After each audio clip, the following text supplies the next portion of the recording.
Hey everyone. Tonight, we're heading out past the manors and market squares, beyond the castle walls, and down into the damp edges of the medieval countryside. There, in the low places where water pooled and fields threatened to flood, you'll find the ditchers, the ones who carved the land itself so others could live dry and clean. They weren't knights, but without them, roads would drown, crops would rot, and towns would sink back into the mud. It was slow, back-breaking work, often overlooked, often mocked, and yet it built the very bones of the world.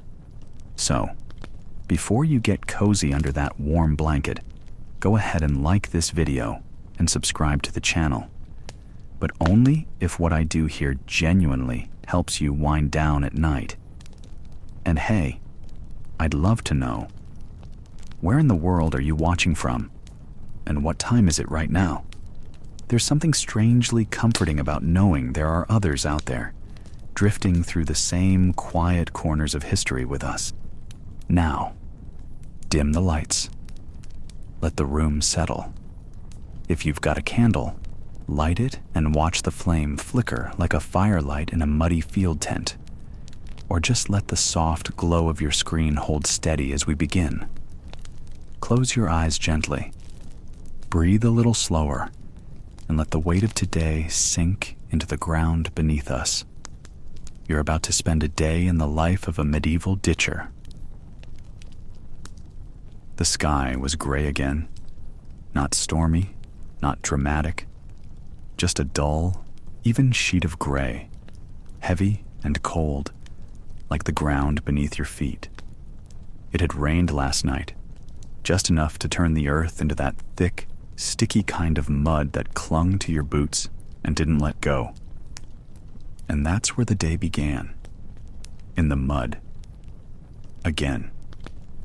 You are a ditcher, a laborer with a shovel, a wooden spade worn down smooth at the edges. You dig ditches. That's your whole world. In summer, in winter, in wind and in wet, day after day. It's not a trade, not really. You didn't apprentice for it. You didn't choose it. You were born low, and the work was low, and ditches always needed digging. The village depends on them.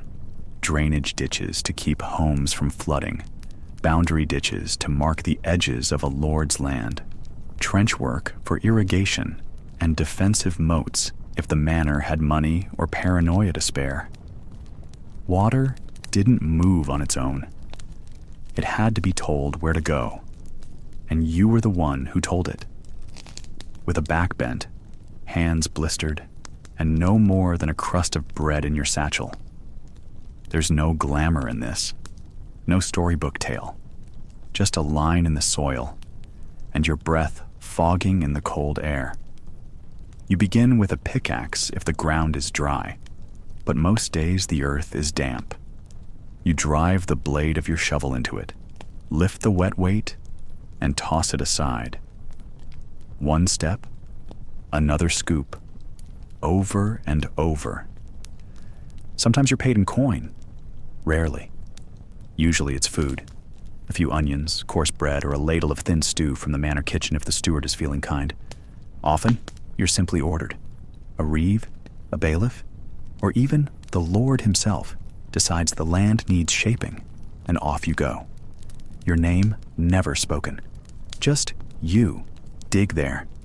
Your boots are never truly dry. Your nails are caked with earth. Your shoulders ache before noon. The days are long, even in winter, when the sun barely lifts above the horizon. The work doesn't stop just because your breath turns white in the air. Frozen earth is harder, yes, but orders don't care about frost. Ditches must be made. And yet, ditches matter.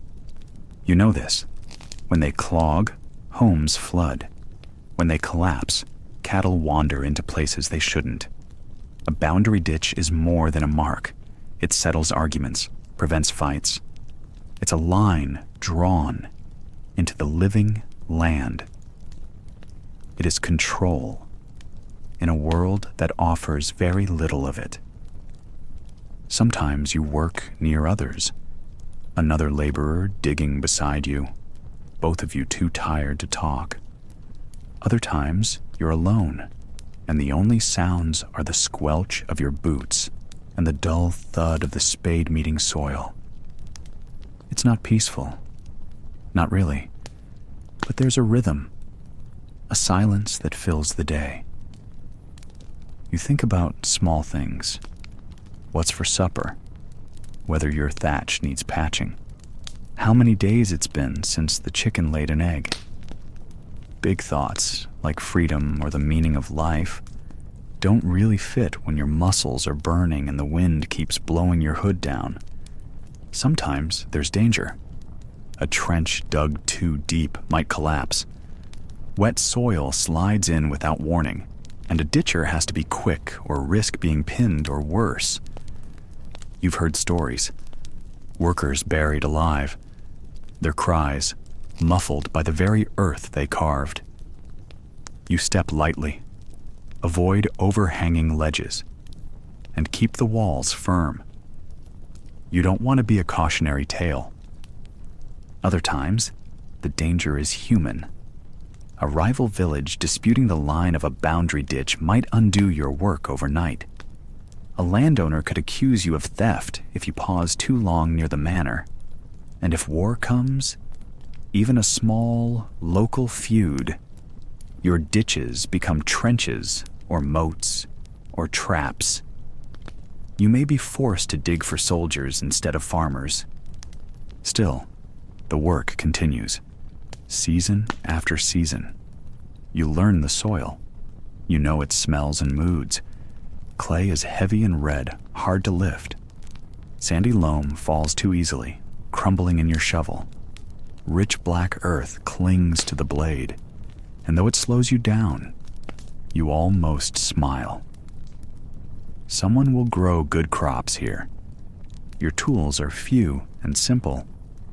A wooden shovel, maybe a metal-tipped spade if the manor can spare one, a mattock for roots, a wheelbarrow if you're lucky, though most days you carry the earth in baskets or let it pile up beside the ditch. Leather gloves are rare. Most use cloth wraps or nothing at all. Your hands blister, then harden. The cuts heal slowly, caked in grime. No one writes poems about ditchers. There are no stained glass saints holding shovels. But when spring comes and the water flows neatly from one field to another, when roads stay dry and homes stay safe, someone notices. Briefly. And that's enough. You come home at dusk, back stiff, boots heavy, face streaked with dried sweat. You sit by the hearth, warm your hands, and eat whatever you've been given. Lentils, barley, a bit of cheese if the cow's been kind. You don't talk much. There's nothing to say that isn't already etched into your spine. Then the fire burns low. The house falls quiet. Outside, the ditches stretch into the night, silent, waiting, holding the land in its careful earthen lines. And tomorrow, you'll be out there again, reshaping the world, one scoop at a time. It wasn't glorious, but it was work, and it mattered. Before the sun even touched the rooftops of the village, the ditcher was already awake. The sky was still a cool gray, and the earth had not yet shaken off its nighttime chill. His boots were stiff with yesterday's dirt. His hands, already sore, reached for the same things they reached for every day, the tools of his trade. The shovel was first. It wasn't made of metal like a nobleman's tools. Metal was expensive, and ditchers were not paid well. Instead, it was wood, a heavy, flat blade carved by hand and worn smooth by years of digging. Its shaft was thick to keep it from breaking. But even so, it often cracked under pressure.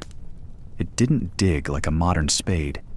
It It scraped, it gouged, and when the ground was dry, it took your whole weight just to break the surface. Then came the pick. The pick was for harder jobs, stones beneath the soil or clay that refused to budge. Its head was iron if the ditcher was lucky, fastened to a wooden handle by a tight wedge. One end was a pointed spike, the other was flat like a chisel. You'd swing it like an axe and feel it vibrate through your arms when it hit something tough. Sometimes the vibrations traveled all the way up your shoulders and neck. It left a ringing in the bones. And if the wood split, the job would take twice as long. The basket was last. It was simple. Just woven wicker or sometimes old cloth stretched across a bent frame. Its job was to carry away the dirt, stones, or muck the ditcher unearthed. The ditcher might fill and lift it 100 times a day. Baskets tore easily when they got wet. The straps frayed. The bottoms wore thin. Still, they were easier to carry than piles of loose soil, and they kept the work moving. These three tools, the shovel, the pick, and the basket, were used by nearly every ditcher across the countryside. Some had access to barrows or sledges, but many did not. Everything depended on what the job called for and how much the employer wanted to spend. In most villages, there wasn't enough silver to go around. The tools were passed down, borrowed, or cobbled together from scraps. Now imagine the ditcher at work. It's midday. The sun is high. The job is to dig a drainage trench along the edge of a manor's field. It has to be straight. It has to slope just right. If it doesn't, water won't drain, and the Lord will notice. The ditcher isn't alone. There are two others working in silence, spaced apart so their shovels don't hit each other. The earth is stubborn, damp near the top, but dry and packed below. Each step is heavy. Each swing of the pick needs effort. The shovel feels heavier now than it did in the morning, not because it changed, but because the arms carrying it are tired. The fingers that grip it are blistered. The back is sore from leaning. The knees ache from crouching. Even the basket, which seemed light at sunrise, now drags with every load. The soil seems to grow heavier with each pass. By the time the sun begins to dip, every step is slower, and every breath feels short. But the work isn't over. Some days, a ditcher might be hired to clear old drains clogged with mud and filth. That means digging through the leftovers of a flood or last week's waste from the livestock pens. The tools come with them, but even they seem to sag under the smell. Shovels grow slick with slime. Picks get coated with muck. Baskets leave trails as they are dragged to the edge of the job site and emptied over and over again. And yet no matter the job, the ditcher keeps going. The tools are not just things to carry. They're an extension of the worker's body. Each groove worn into the shovel was carved by hand and time. Each stain on the pick is a story. Each frayed strap of the basket has a memory. These tools don't rest. They get patched, tied, braced with twine or iron nails when they split, but rarely replaced. On some lucky days, the ditcher might be working near a larger estate. The steward might loan them a wheelbarrow. It creaks as it rolls, but it saves the arms from basket lifting. Or maybe the ditcher is near a stream and the ground is soft, almost easy to dig. Those days are few. Most days, the tools are tested, and so is the man using them.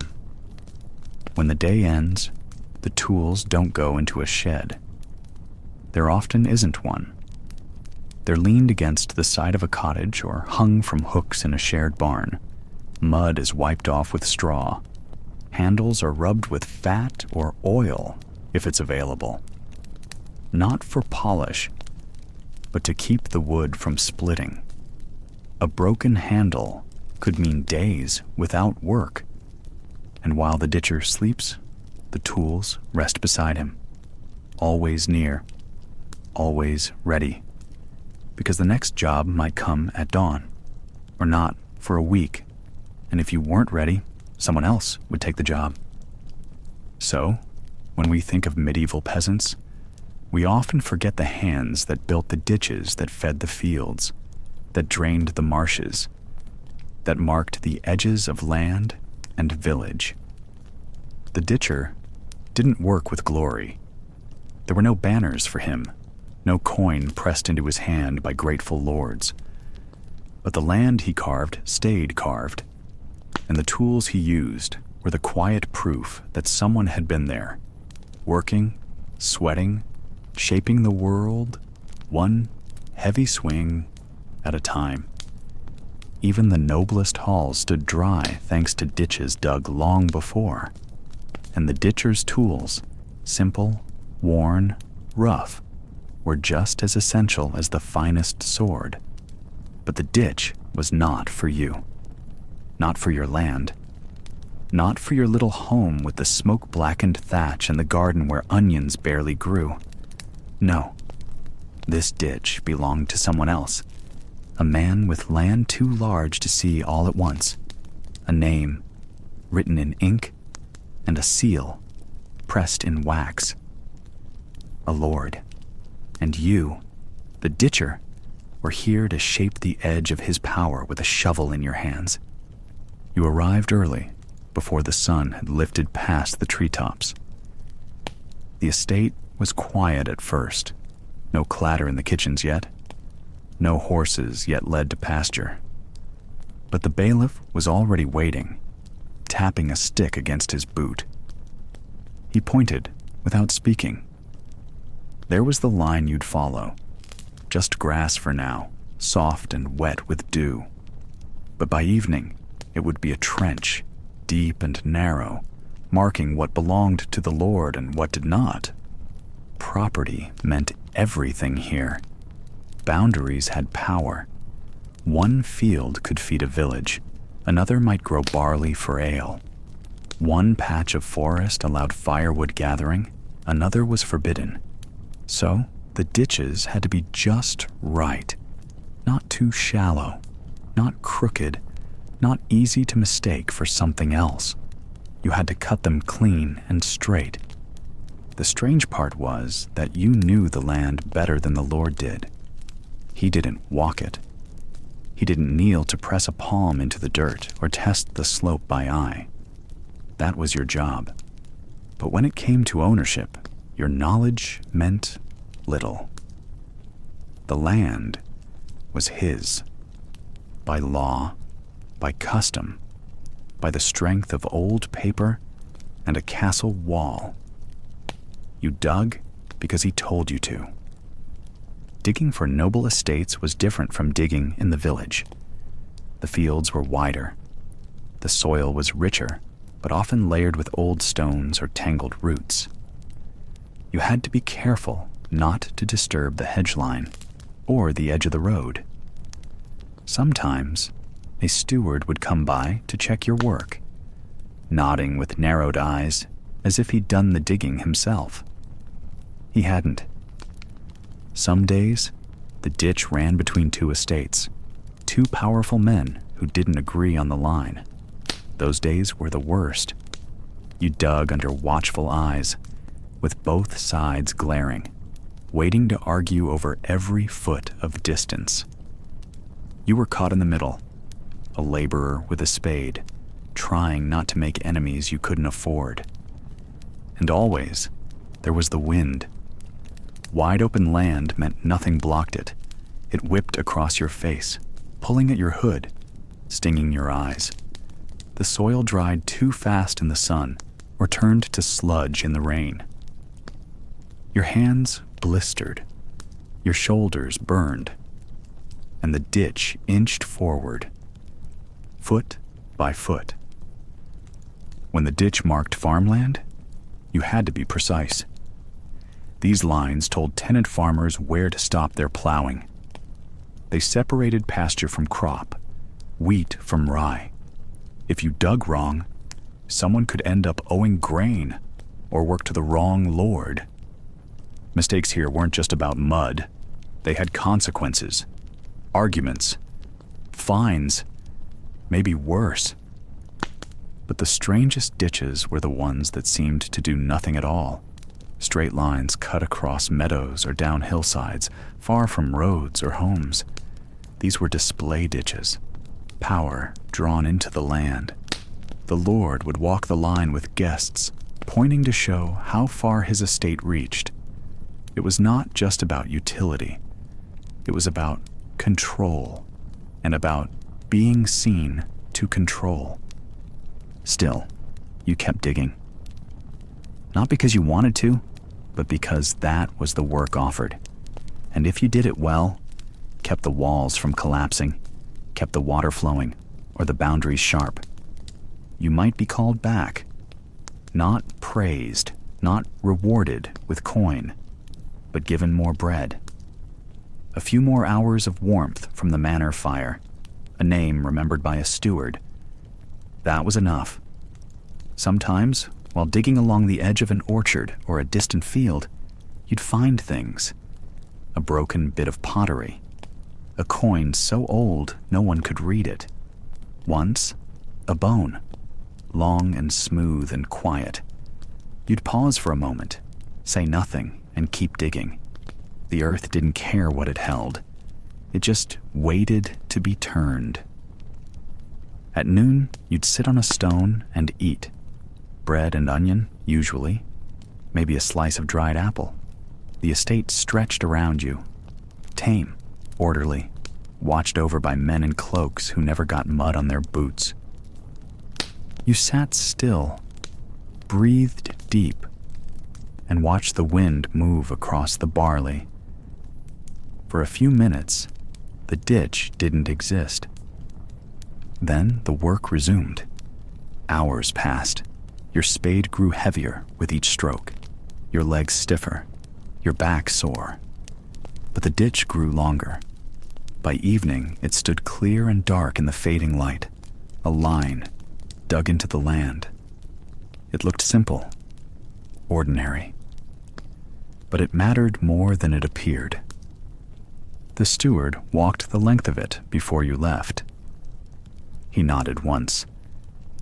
"It'll do," he said. That was enough. You walked home slow, boots caked, muscles tight.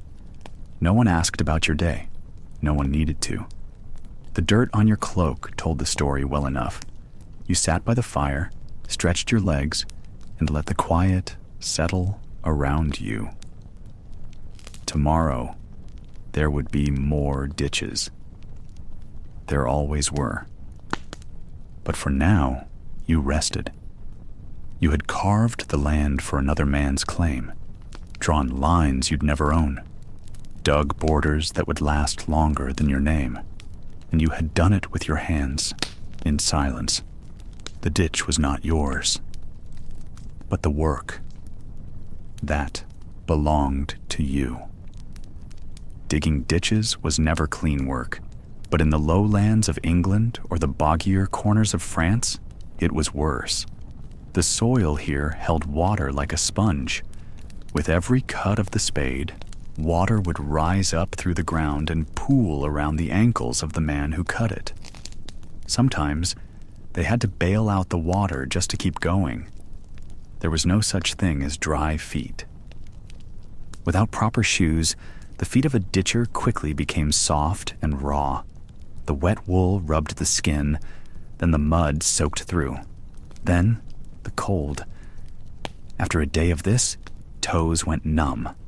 After a week, blisters would split open and fill with grime. The men still worked. They worked because they had to.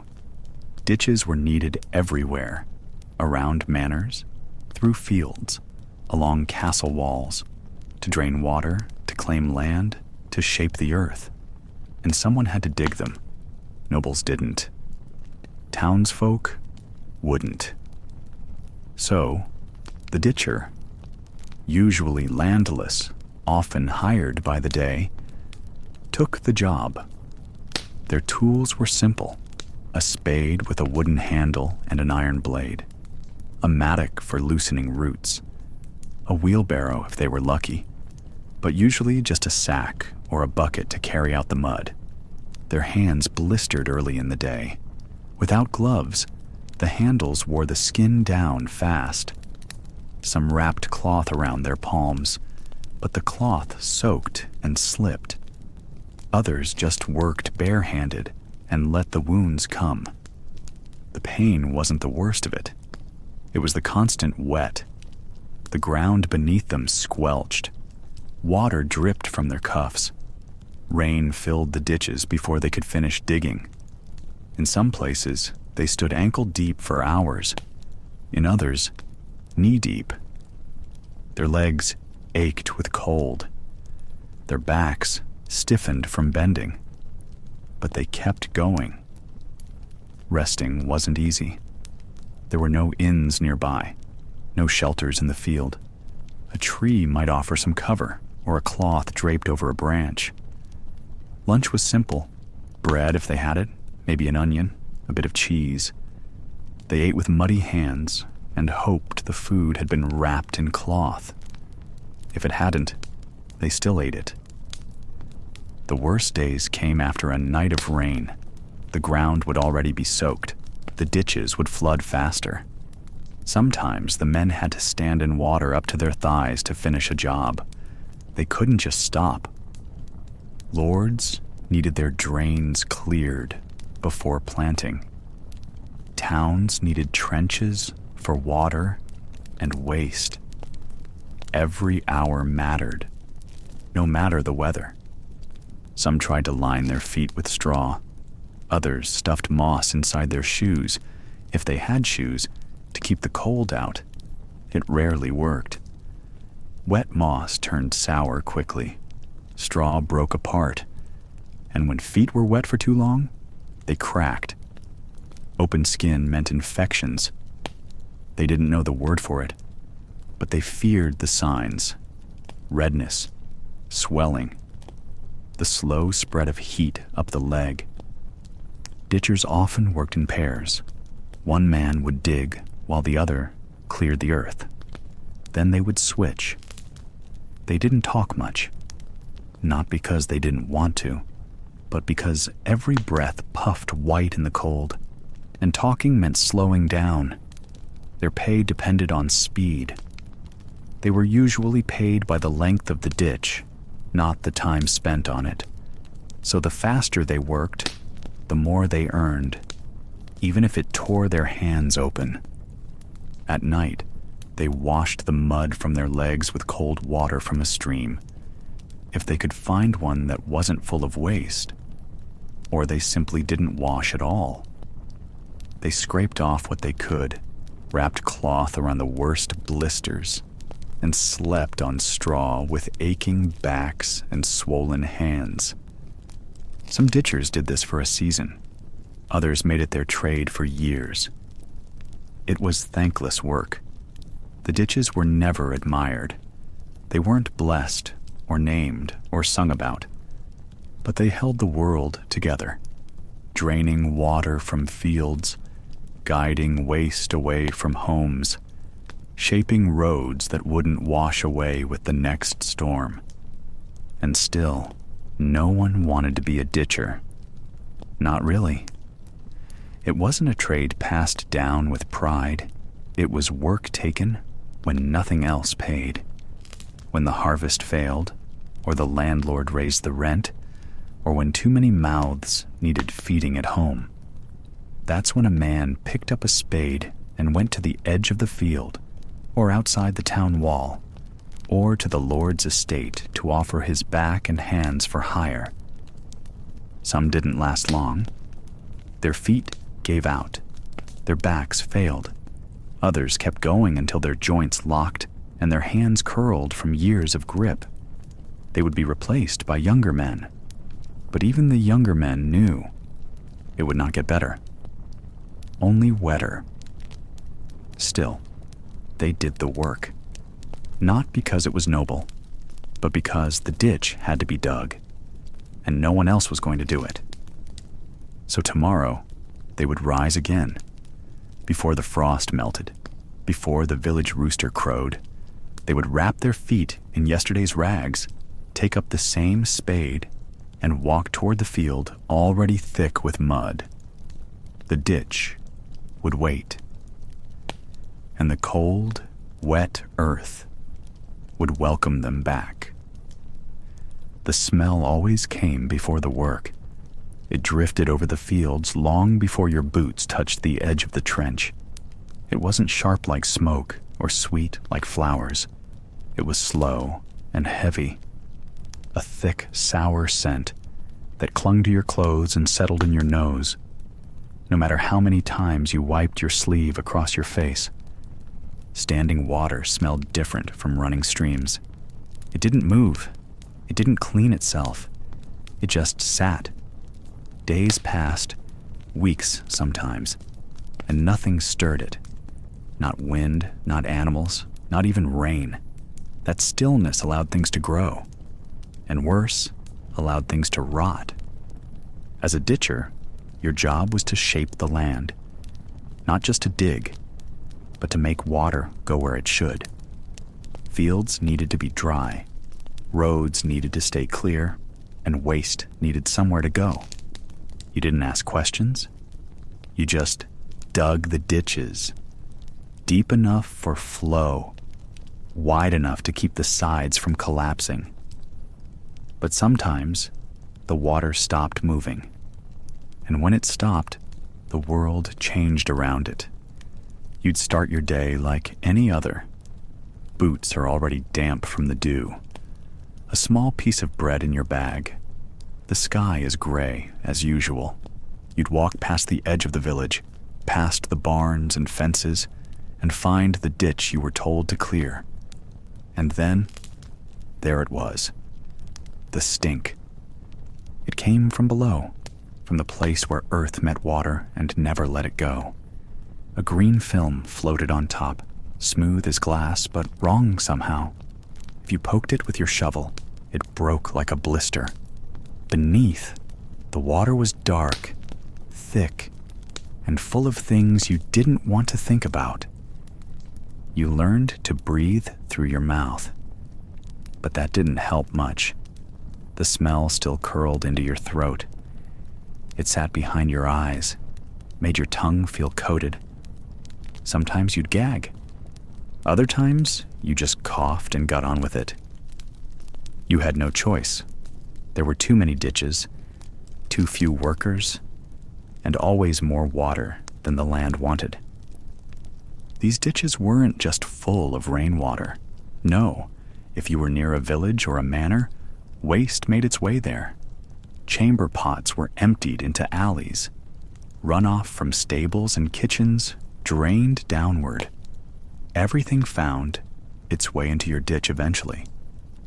Rotten vegetables, animal dung, human waste, all of it mixed together into something that looked like soup and smelled like death.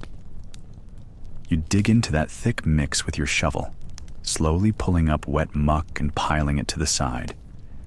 It made a sucking sound as it came loose, soft, wet, and full of things best left unnamed. The smell got worse the deeper you went. The bottom of these ditches hadn't seen sunlight in months. Worms wriggled. Bubbles rose and popped. Your boots would sometimes get stuck. More than once, you had to tug hard to free yourself, only to feel your foot come out of the boot entirely. The smell followed you home. It didn't wash off easily. Soap was rare, and warm water even rarer. So you'd settle near the hearth that night, your clothes stiff with dried muck, and everyone in the house would know where you'd been. No one complained. They needed you to do it. But they didn't sit too close either. Sometimes, the smell lingered even when you were clean. You'd catch it in your hair, your sleeves, the edge of your blanket. It became part of you. Other people had jobs that brought them pride or at least respect. A weaver had patterns. A smith had fire. A ditcher had the stench of still water and decay.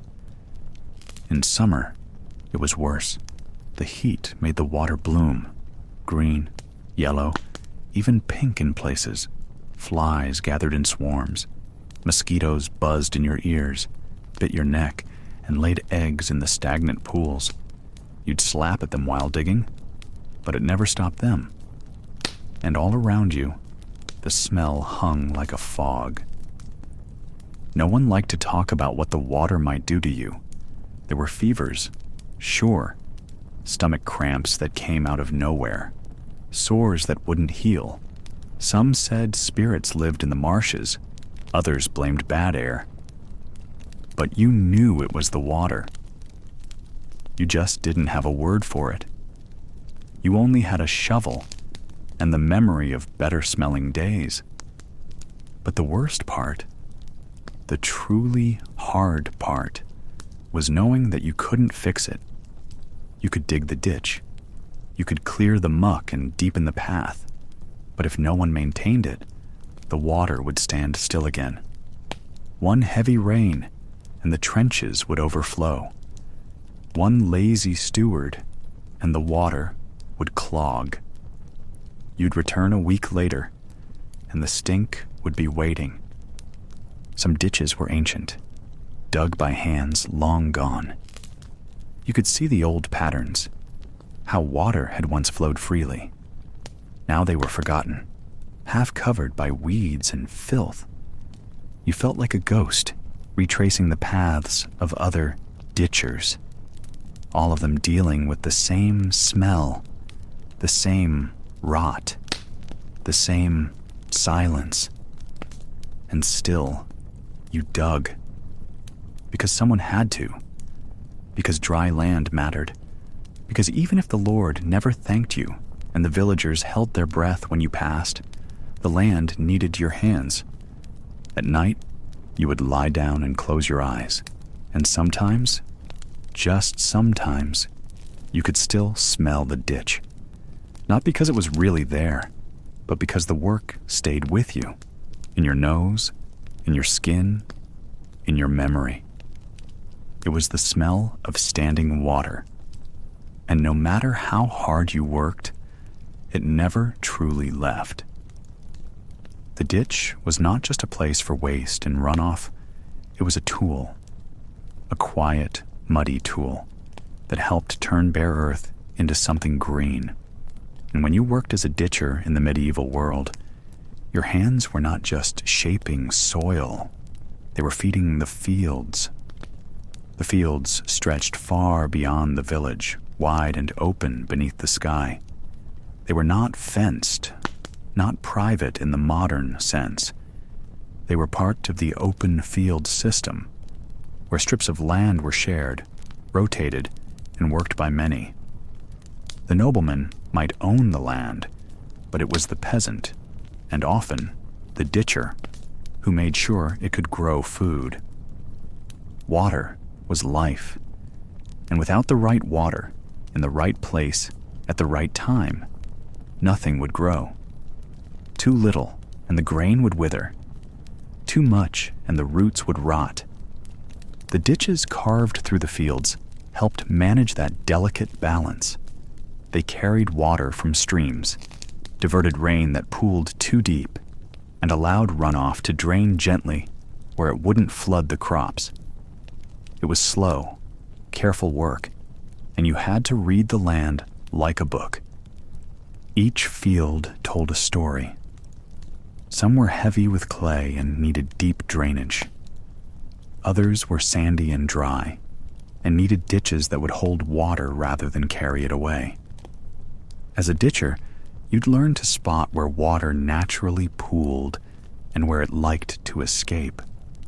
You'd crouch in the muck, pulling out reeds, lifting clods of black soil, adjusting the angle by just a finger's width, because a ditch that sloped too fast would wash everything away, and one that sloped too little would fill up and stop moving. The tools were simple: a spade, a wooden scoop, sometimes just your bare hands. You'd start before sunrise, when the ground was still cold and damp with dew. Your boots would sink with each step. The leather straps across your shoulders rubbed raw as you bent low, lifting earth again and again. There were no machines, no easy way to shift the soil. It was your strength and your sweat, day after day.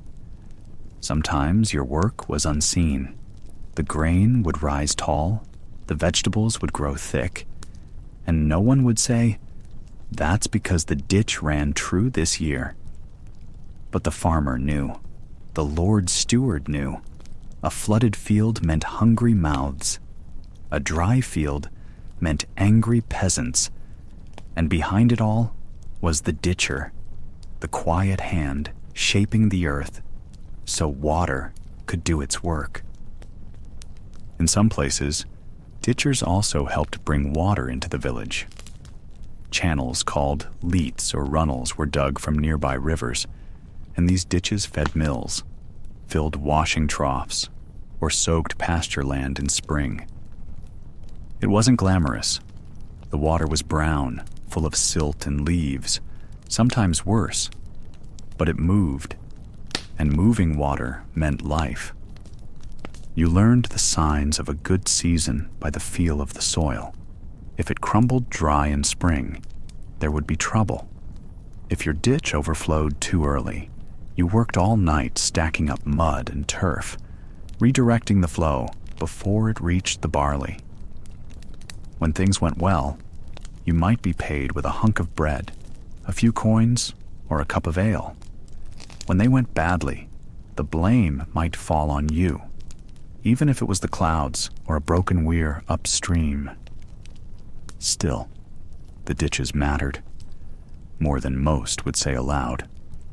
The grain grown in those watered fields fed not just the village, but often the manor, the monastery, or even the market town down the road. The better the field, the better the harvest.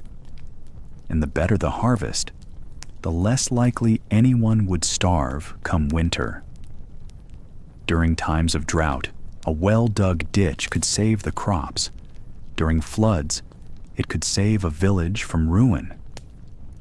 You'd see neighbors walking out to the edges, staring at the water's edge, hoping it would rise, or praying it wouldn't rise anymore.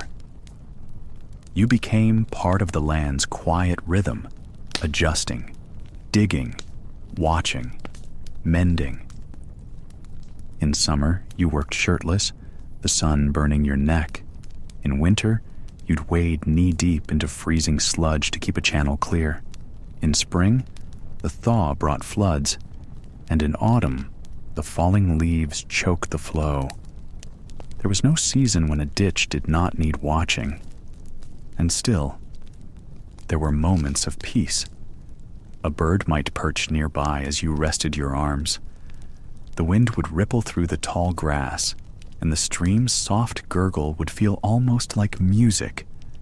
You'd sit there, hands caked in soil, and watch the water move forward, just as it had for centuries, just as it would long after your time.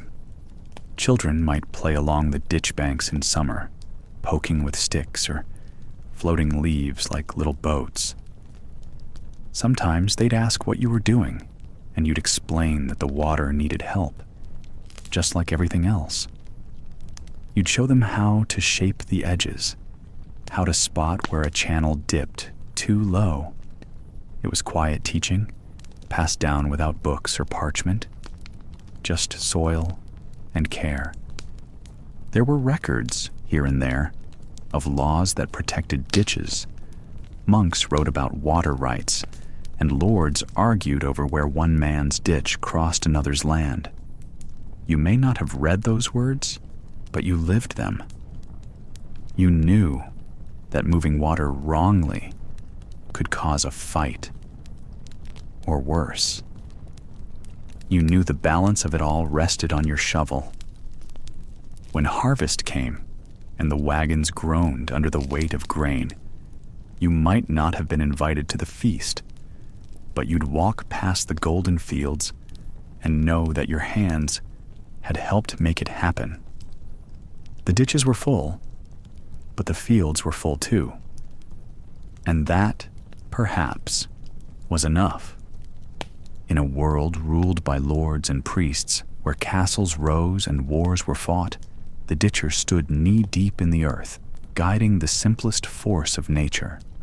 Water, flowing forward, feeding the fields, feeding the people. The morning sky looked calm, pale blue, scattered clouds, a bit of breeze through the reeds. But if you had dug earth long enough, you knew not to trust it. 1 hour could be dry and pleasant.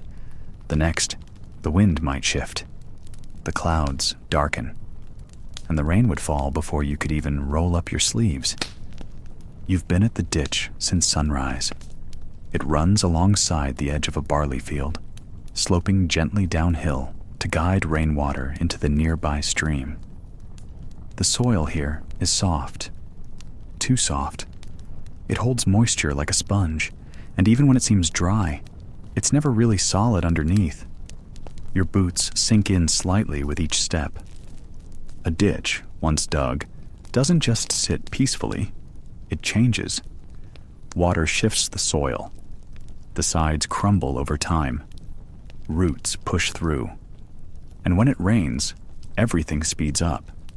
A bit of runoff from the manor roof, or a sudden burst of wind, can mean the difference between solid earth and a collapse. You keep your shovel close and your eyes open.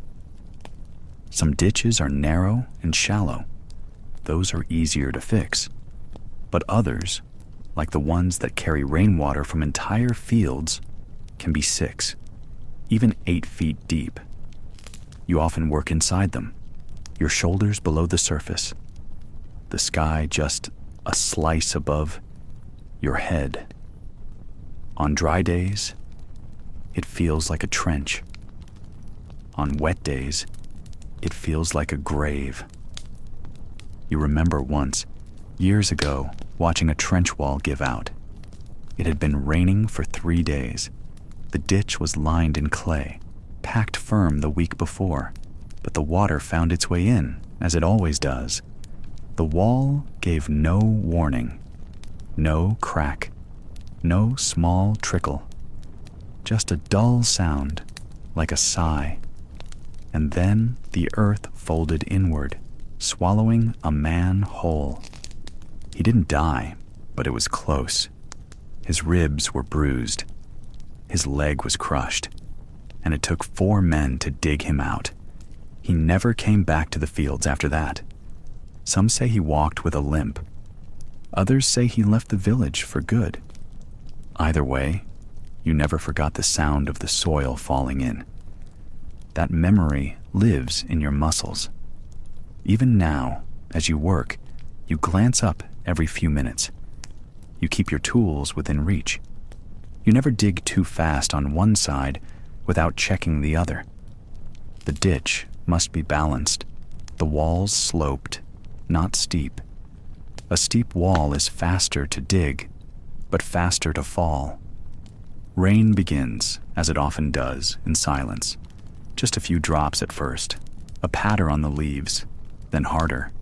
Steady, cold, it seeps into your hood, your collar. The soil darkens quickly. The shovel gets heavier. Every scoop sticks to the blade. You try to keep working, but you know the risk. And then, mud. Not just mud at your feet, but mud pulling at your ankles. The trench bottom starts to puddle. You try to clear the water with the blade of your shovel, but it's no use. It rises faster than you can move it. And worse, the far wall shows a crack. A thin, jagged line forming near the top. just beneath the grass. You don't wait. You climb out, boots slipping against the wet side, fingers gripping every root you can find. The wall doesn't collapse right away, but you know it will. You've seen it too many times. Ditchers didn't have safety ropes, no supports, no warning signs, just their eyes, their instincts, and sometimes a prayer. You had to read the land, understand it, feel when the ground was shifting beneath you. It wasn't always the big storms either. A sudden spring downpour could collapse a week's worth of digging. The worst part wasn't even the lost work. It was knowing that you'd be told to start over. The ditch must be cleared, the walls recut, the lines restored, and the danger would be there again, waiting. Even in summer, collapse was a threat. Dry cracks could run deep, and soil baked under the sun could suddenly give way when stepped on.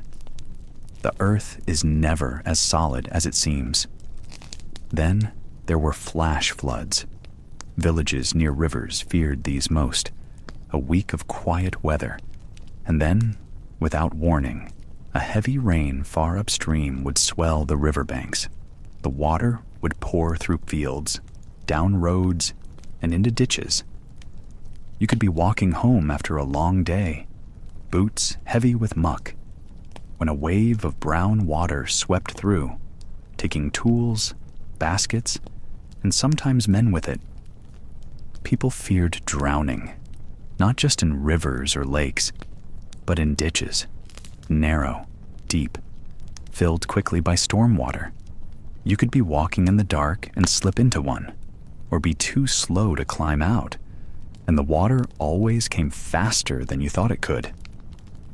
To make matters worse, there were no warnings, no town bells for floods, no maps for drainage, only stories, tales passed from ditcher to ditcher about which fields flooded first, which roads to avoid, which old trenches filled like cups. The lords never saw this part. They ordered the ditches.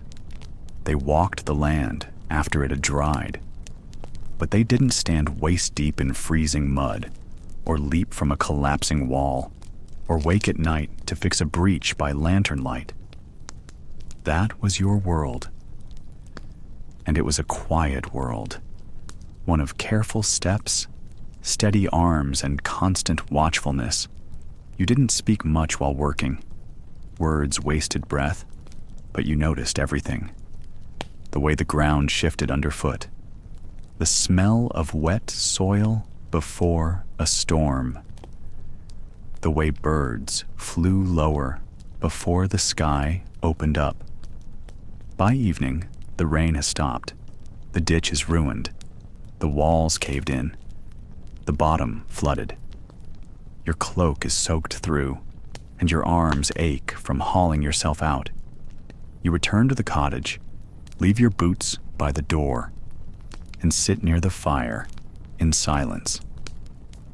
There's no reward for avoiding a collapse, no praise for coming home whole, only dry bread and sleep. But tomorrow, you'll go back. You'll fix the damage.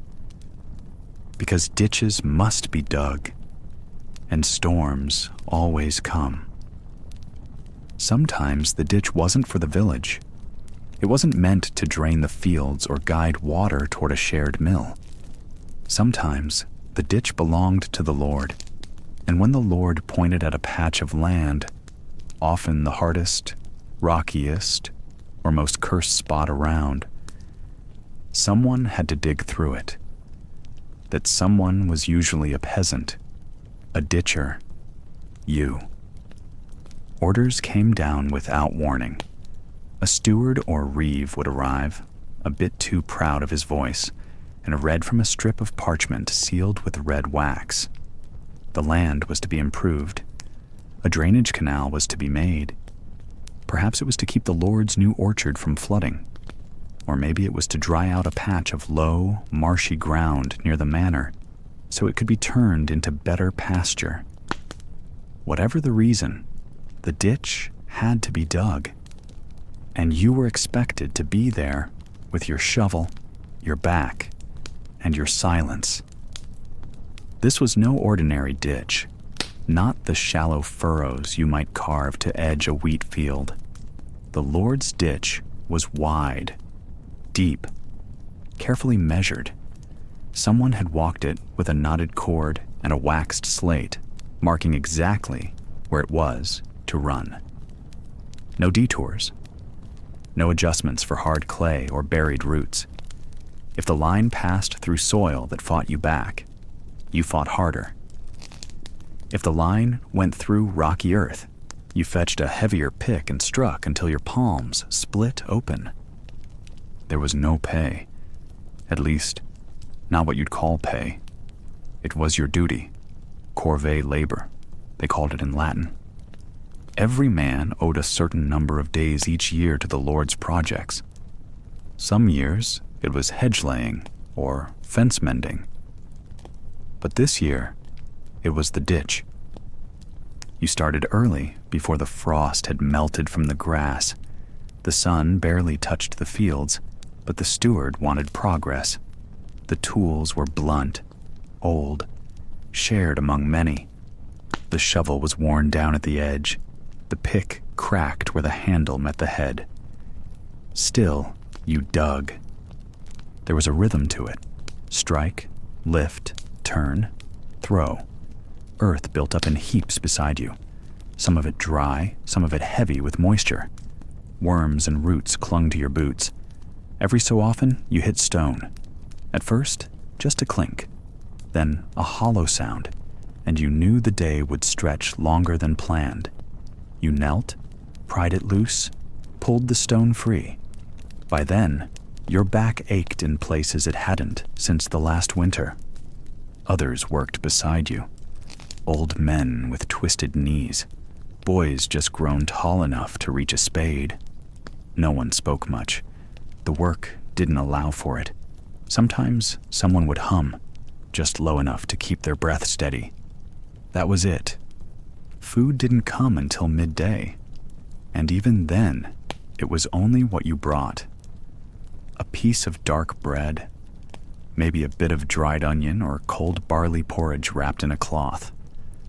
You ate quickly, sitting on the edge of your work. The ditch was already a jagged line behind you, not yet straight, but taking shape. There was no ceremony when the first stretch was finished. The steward inspected it with a walking stick, tapped the sides with his boot, nodded, then pointed forward. There was more to do. The worst part was when the ground fought you. Some soil held secrets, gravel too tight to shift, puddles that never drained, buried roots like ropes strung beneath the earth.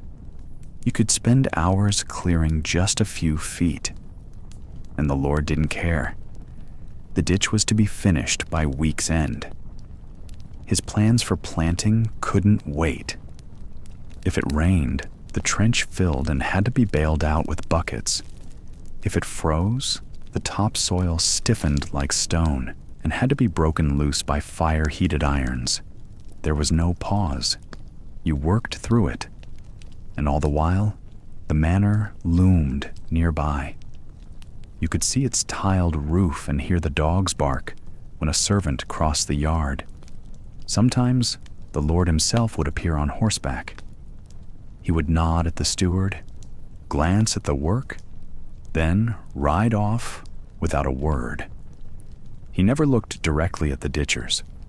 Perhaps he thought of the ditch as something that simply happened, not something done by hands and backs and broken tools.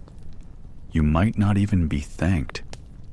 When the canal finally stretched from its start to its end, and water began to trickle through, there was no reward. Just dismissal. The steward told you to return to your regular duties. The ditch was complete. But still, something lingered in your bones after it, an ache in the shoulder that stayed for months, a limp that hadn't been there before. No one carved your name into a stone for building it. No one sang a song. Yet, the ditch did its work. The water drained properly that spring. The field the Lord had once called useless swamp turned green with clover. His sheep fed well. His table grew rich. And no one remembered the ones who had turned cursed soil into a clean-cut line of usefulness. Except, maybe you, on the days when your hands throbbed, or when you walked past it and saw how straight it still ran. You remembered. That was the Lord's ditch, not the grandest task, but one that soaked into the bones of the ditchers who gave it shape. It usually started with the bell, not the village bell for Mass, but the deeper one, the heavy iron tone from the abbey tower. The monks didn't ring it for trouble or for warning. They rang it when something needed to be done. And this time, that something was you. A runner came down the hill, a boy in a brown robe, no older than 12, with mud on his hem and straw in his hair. He carried a message. The stream behind the monastery had flooded again. Water was pooling behind the chapel. The fish pond was silting up. The ground was soggy. The drains were blocked. They needed a channel. And when the church needed a channel, that meant one thing: ditchers. You didn't argue with the abbey. Even the Lord deferred when the monks sent a request. Their land was holy. Their needs were sacred. So you packed your tools, the spade, the wrapped-up mattock, the leather strap for carrying baskets, and followed the boy up the slope. The monastery was quiet, like always.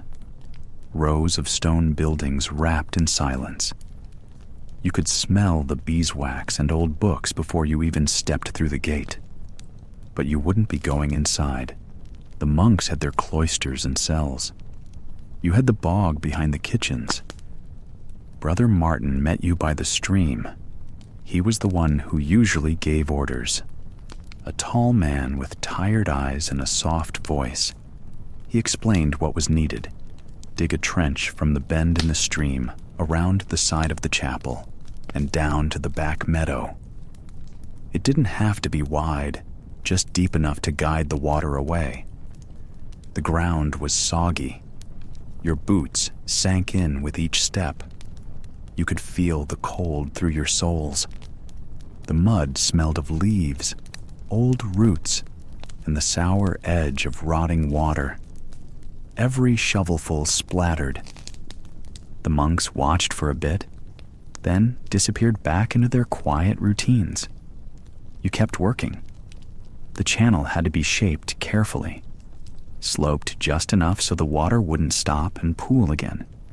You dug slowly, cutting through matted grass and tangled roots, then shaping the earth with the side of your spade.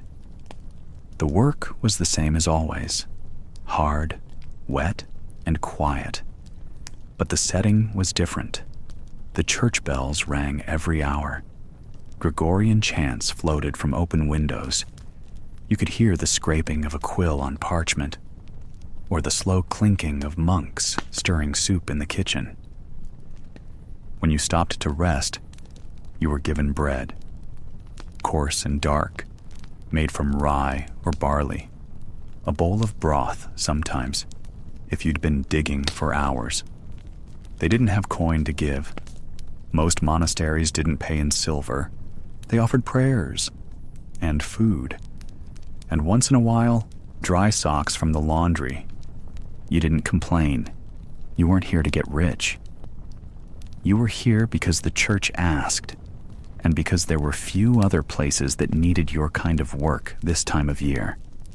In the winter, it was worse. The water would freeze in the trench, and you'd have to break it before digging more. Your hands would burn from the cold, then go numb. You learned to breathe through your teeth, to keep moving, even when your muscles stiffened. But the monks were kind, not always talkative, but kind. Brother Martin offered silent nods when you passed. One of the older monks, Brother René, sometimes left small things by the trench: an apple, a pinch of salt, a scrap of wool cloth. He never said much, but the gifts were there. Some days you worked beside other ditchers, not from your village, but from nearby ones, strangers, mostly. No one talked much. The rhythm of digging didn't invite chatter. It was more about getting the earth to move where it didn't want to go. Together, you shaped the water's path. You learned the land around the abbey well, the slope of the orchard, the way the wind bent the grasses near the cloister wall, the marshy spot behind the herb garden. You knew which soil stayed soggy longest and which dried quickest. You also learned that the monks kept records of everything. Somewhere in their quiet halls, there was a book with your name in it. Or maybe not your name, just laborer or ditch worker from the south field. But still, a mark that you were there. At the end of a long week of digging, Brother Martin sometimes offered a blessing. He'd stand near the trench, fingers raised, and speak softly over the finished work. He blessed the water, the tools, and the hands that shaped the land. You didn't feel changed, but it felt better than nothing. When the trench was done, the water flowed clear and slow. You stood back and watched it move, turning the flooded mess into a calm stream. The monks nodded their approval. A boy came with another bowl of soup. You were told you could go, so you packed your things again, tools heavier now, covered in grime, and started the walk back down the hill. The bread was still warm in your sack. The silence of the abbey followed you for a while, like the echo of a bell still ringing in the air. And in a few weeks, when the rains came again and the channel clogged with leaves or shifted with the moving earth, they would send for you. The bell would ring, the boy would run, and you would dig again. Because when the church needed a channel, it didn't ask twice, and you were always ready. Tired, maybe. Cold, but ready. The horn doesn't sound for you, not really. That long, slow call that echoes from the castle walls, that's for the knights, the guards, the ones who carry swords and shields. But when the horn sounds, your shovel moves faster. You are a ditcher. And today, you're not digging through the quiet of a village lane or shaping a field for crops. Today, you're digging for war. It begins with orders. The steward arrives, on horseback if he's important, on foot if he's poor like you, but luckier. His message is short. The Lord wants a deeper trench. The moat needs widening. Reinforcements are coming. Or worse, raiders might be. He doesn't wait for questions. You're already walking. Your tools are the same as always. A shovel, maybe a mattock, and your hands. But the work feels heavier, different. The air around castles always smells of damp stone and old smoke. And when there's fear in the air, when people talk in whispers and carry buckets of water for no reason, it's thicker still. The first task is usually clearing. Brush, roots, old stones. You strip it all away. Then comes the digging. Sometimes you're building a fresh ditch in front of the castle, deep and wide enough to stop a horse. Other times, you're reinforcing an old moat that has softened in the rains. You shape the trench so water can fill it, or stay out, depending on the plan. It's all about control. Controlling where people walk, where horses charge, where carts can pass. You never see the plans. Those are drawn by someone inside the keep, someone with ink on their fingers. But you follow the flags and the stakes in the ground. You dig where you're told, and you don't ask why. A deep enough trench can keep ladders from reaching the wall. A sloped ditch can make siege towers tip sideways.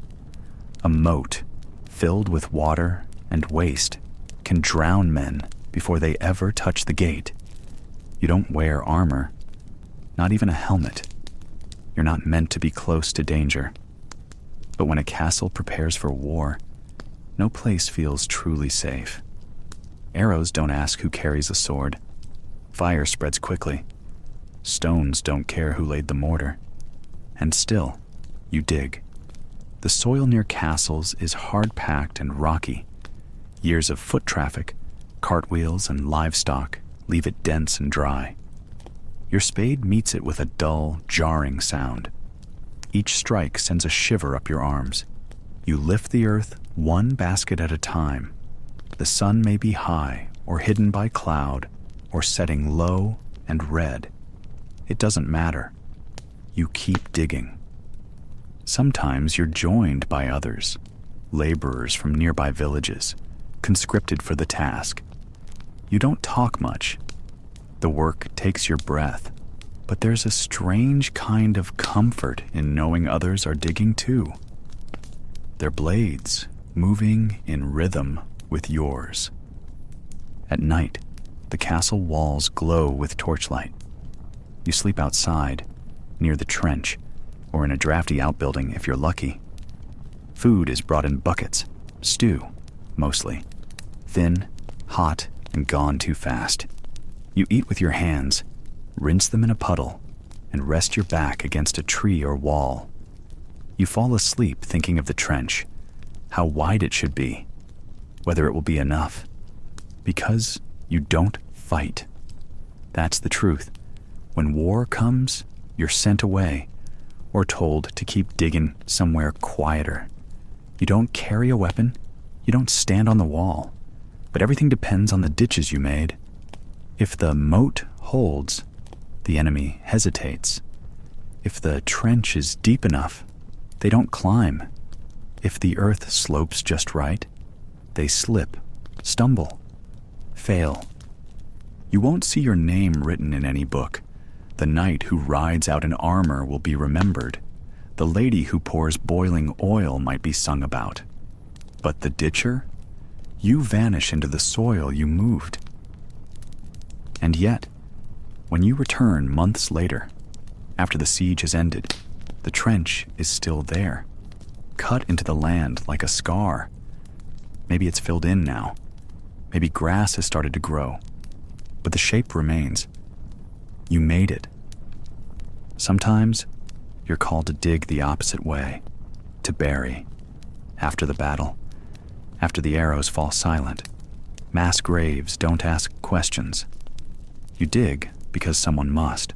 The same hands that shaped the castle's defense now shape its silence. And so, you learn something strange. You, the ditcher, touch more of war than most soldiers do. You're there before it begins. You return after it ends. You never swing a sword, but you carve the land itself. You shape the battlefield. The tools stay the same. The weight in your shoulders stays the same. But the meaning, on these days, is heavier. Every shovel of earth is a defense. Every foot of trench is a line between life and loss. And when you finally leave, with the mud drying on your boots and your hands blistered again, you think about how none of it would show. No statue will ever hold a shovel. No tale will speak of the ditchers who carved the very ground to hold back war. But the earth remembers. A ditcher's work was backbreaking, bent over, knee-deep in mud, swinging a spade or mattock all day long. The work didn't stop for blisters, bruises, or the sting of cold wind. But perhaps the cruelest part of it all came not during the labor, but afterward, when the day was done and the payment, if it came, was handed out. A ditcher could blister his palms and crack his back for a full day, only to receive a few worn coins, if he was lucky enough to be paid at all. In medieval times, wages were not guaranteed. There were no contracts to protect day laborers. If the overseer decided you didn't work hard enough, or simply didn't have the coin to pay, then you might be sent away empty-handed. And for ditchers, this happened more often than it should have. It was part of the risk. You worked, and you hoped. Wages varied depending on the time and the place. In England in the 14th century, for example, a ditcher might earn 2 to 4 pence a day, depending on whether he had tools of his own or had to borrow them. The Statute of Laborers, passed in 1351 after the Black Death, tried to fix wages to control rising labor costs. Ditchers, like other rural workers, had their earnings capped. But in truth, most never reached even that small ceiling. 2 pence wasn't much. It might buy you a chunk of dry rye bread and a weak ale, maybe a few onions or a bit of salted fish, if you were lucky, but it wouldn't stretch to shoes or a warm cloak or proper bedding. Certainly not rent. If you had children, or if your wife was sick and couldn't work, 2 pence vanished fast. And sometimes you were only paid once the ditch was fully finished, even if it took several weeks to dig. Payment often came from the landowner, a noble, a wealthy merchant, or even a church official who had the money to pay for new boundary ditches, irrigation lines, or defensive earthworks. Some hired stewards to oversee the work. These stewards carried coin pouches, watched over the dig site, and sometimes cheated the laborers under their care. A ditcher who argued might be thrown off the job and replaced by someone hungrier. And so, most stayed quiet. They wiped the mud from their hands, took the few coins offered, and walked home tired and sore. Many ditchers drank the coin away that very night.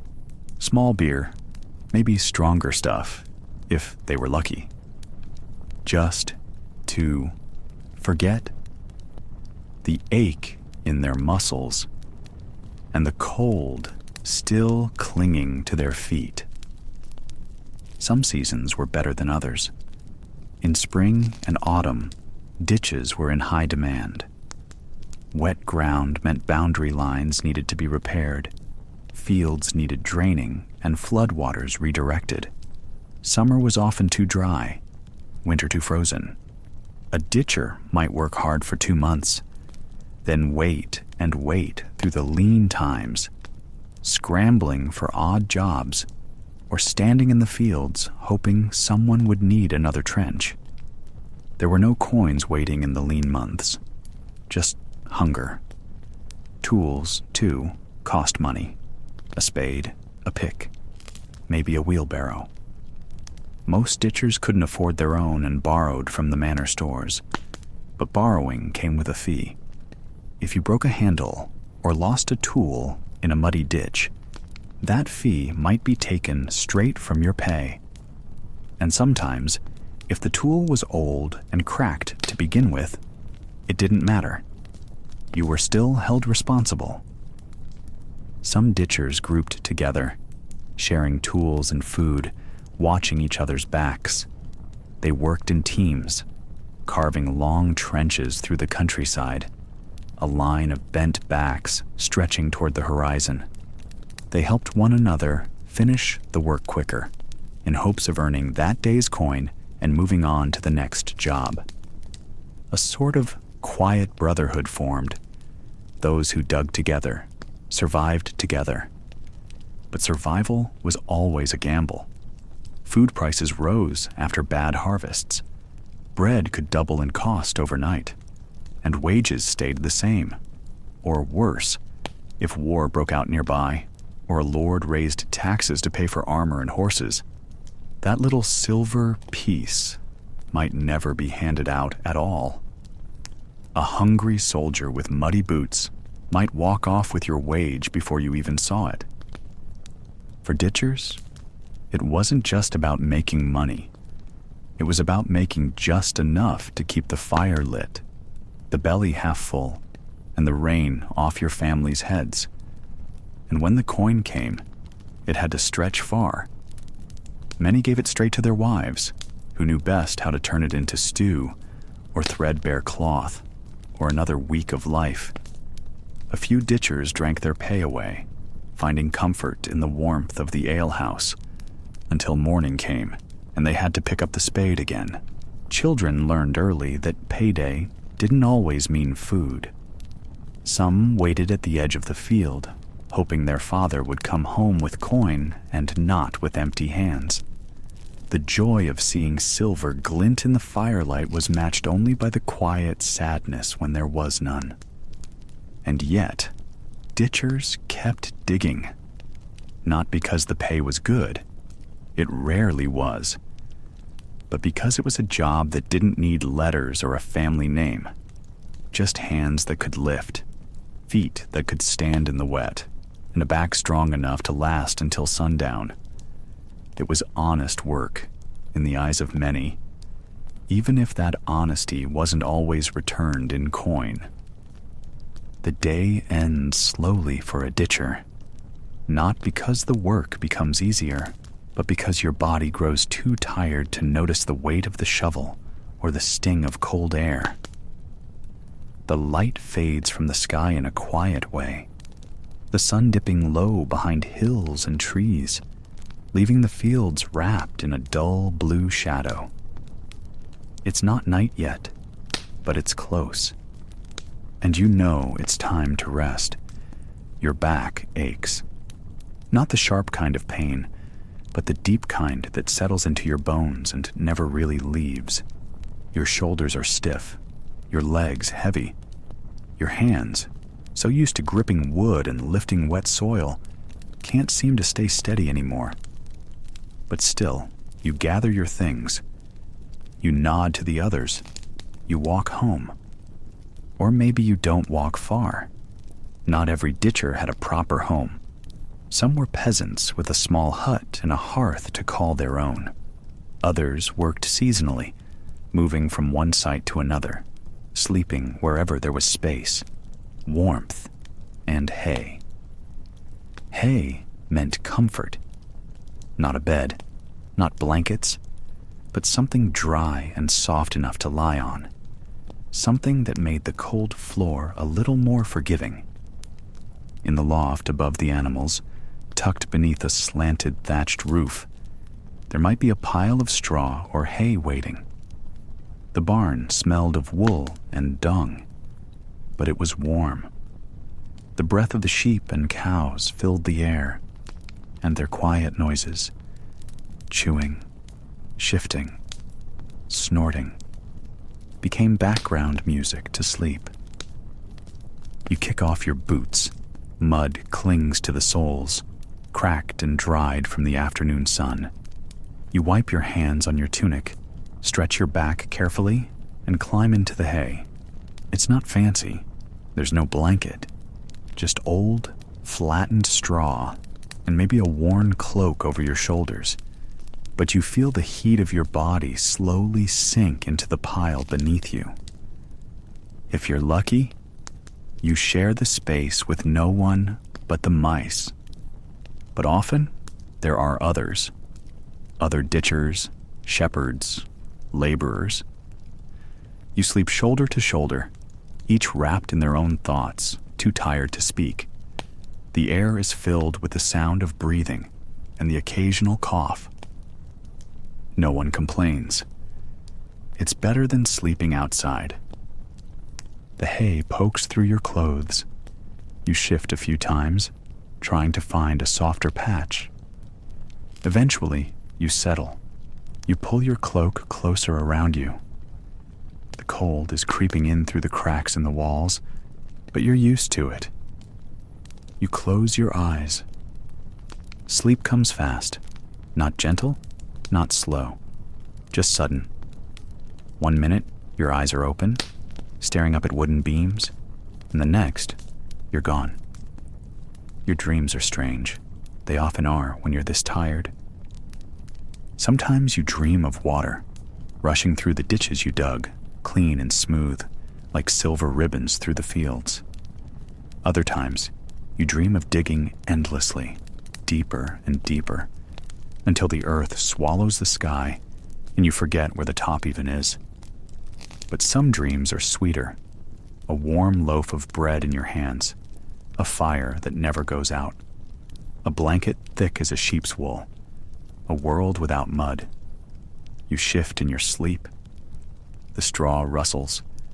A rat skitters nearby, but you don't wake. Nothing wakes you once the exhaustion takes hold. Your muscles lock into stillness. Even the pain in your knees goes quiet for a few hours. Your breath slows. Your heart beats heavy, but calm. The barn groans gently with the wind outside. Somewhere a rooster crows too early. You don't stir. You'll wake when the sun tells you to, or when the foreman does. There's always more to dig, more lines to carve, more mud to move. And when the morning light creeps through the cracks in the barn wall, soft and gray, your eyes open slowly. Not all the way, just enough to see your breath in the cold air. You sit up. You groan softly, stretching sore limbs. Hay clings to your tunic and your hair. You brush it off. You reach for your boots, still damp, still cold. You put them on anyway. There's no use waiting for comfort. It's not part of the life you've been given. And before you stand, you take one more breath, one more moment in the hay.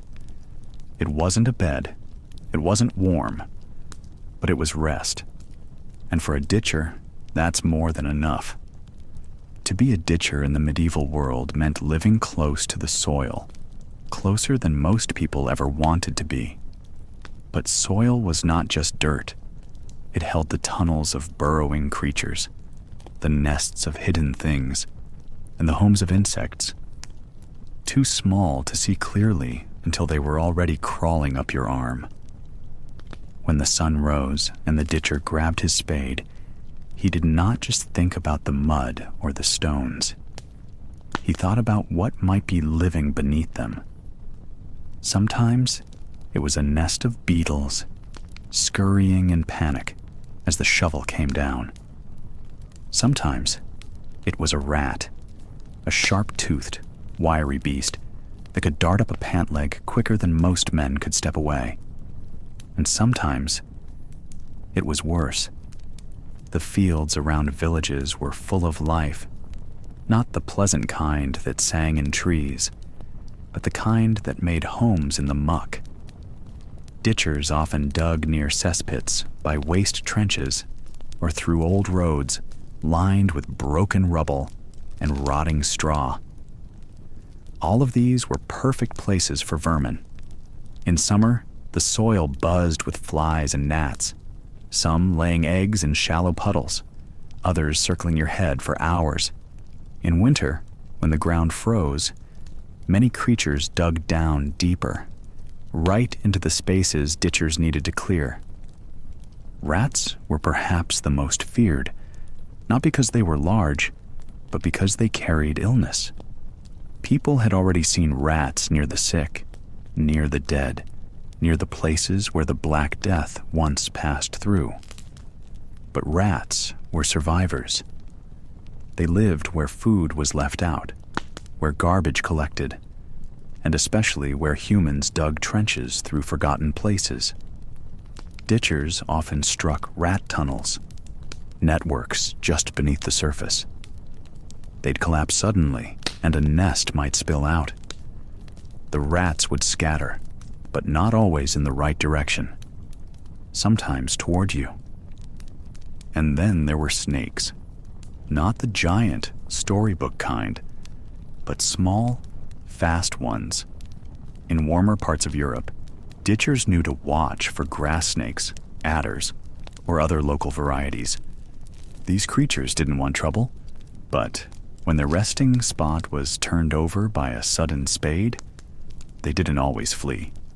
Some would strike out in fear, leaving the ditcher to scramble back. Even a small bite could cause a fever, or worse, if no one knew how to treat it. Insects were constant. Ants swarmed disturbed hills. Spiders scuttled out of hollow logs tossed aside. But the worst came in swarms. Fleas, ticks, lice. They came not just from the ground, but from the people who had walked it before. Sometimes, a ditcher might dig too close to a burial or an old latrine, and what rose up from that soil was more than just stink. It was crawling. Clothes weren't washed often. Skin wasn't cleaned well. And the more you dug, the more you invited these creatures to make a home on you instead. The problem wasn't just the vermin themselves. It was the way others treated the ditcher because of them. People turned their noses up at the men who smelled of soil and rot, who scratched their arms too much, who sometimes pulled small things from their sleeves and crushed them between thumb and finger. No one asked what a ditcher had seen in the ground that day. No one thanked him for clearing the channel or draining the swampy edge of the village road. They just walked away a little quicker, whispered something about lice or rats, and didn't look back. Even clothing turned against you. Stiff wool didn't stop a flea. Thick leather gloves helped a bit, but not when they tore or were soaked through. Many ditchers worked with bare hands, and when their fingernails filled with dirt, that dirt stayed for days. Skin would crack in winter, and insects could nest in those cracks too. And yet the work went on. There were ditches to dig, around abbeys, through farms, beside castles. Every place needed drainage. Every path needed leveling. And beneath every surface, the earth still lived with tiny threats. No one paid more for vermin. The danger wasn't extra. It was part of the job. Sometimes, if the ditcher was lucky, he'd be given a candle stub or oil lamp when working in a crawl space or root cellar. But most of the time, there was no light. Just the feel of things brushing against you. The guess of whether that twitch was the hem of your coat or something with legs. You'd move your body carefully, pausing when you heard rustling. Learning to listen for movement was a skill. You learned the difference between a beetle and a rat just by the way they scratched at stone. At the end of the day, ditchers returned home covered in grime.